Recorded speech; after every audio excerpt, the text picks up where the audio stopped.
சீட்டா PG இந்த எக்ஸாமுக்கு எப்படி படிக்கலாம் அப்படின்னு பார்த்தோம் அப்படின்னா, முக்கியமாக நீங்கள் இன்ஜினியரிங் ஃபைல்லே படிக்கிறப்ப தான் இந்த மாதிரியான எக்ஸாம்லாம் ட்ரை பண்ணி பார்ப்பீங்க. ஸோ அப்போ வந்து பார்த்தோம் அப்படின்னா சீட்டா பிஜி எதுக்கான எக்ஸாம் அப்படின்னு பார்த்தோம் அப்படின்னா, MA MTech, master of architecture, master of planning இந்த மாதிரியான கோர்ஸ் அண்ணா யூனிவர்சிட்டியோட அப்ளிகேஷனில் இருக்க காலேஜ்லையோ இல்லை கவர்மெண்ட் இன்ஜினியரிங் காலேஜில் படிக்கணும் அப்படின்னா இந்த எக்ஸாமோட பேஸில் தான் அட்மிஷன் கிடைக்கிறதுக்கான வாய்ப்புகள் இருக்கு.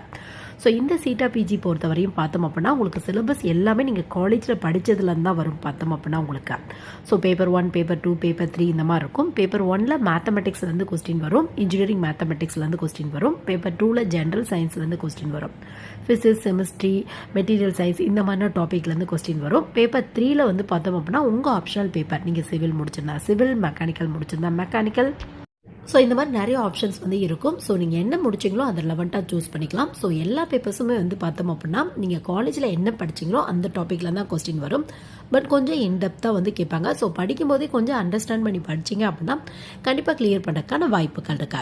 ஸோ எக்ஸாம் பேட்டர்ன் எப்படி இருக்கும், சிலபஸ் எப்படி இருக்கும், எப்படி படிக்கலாம் அப்படிங்கிறத பற்றி இன்டெப்த்தாக நம்ம சேனலில் வீடியோ இருக்குது. லிங்க் வந்து ரிலேட்டட் வீடியோவில் இருக்குது. வேணும் அப்படின்னா வந்து கொஞ்சம் செக் பண்ணி பார்த்தீங்க அப்படின்னா ஒரு ஐடியா வந்து கிடைக்கும்.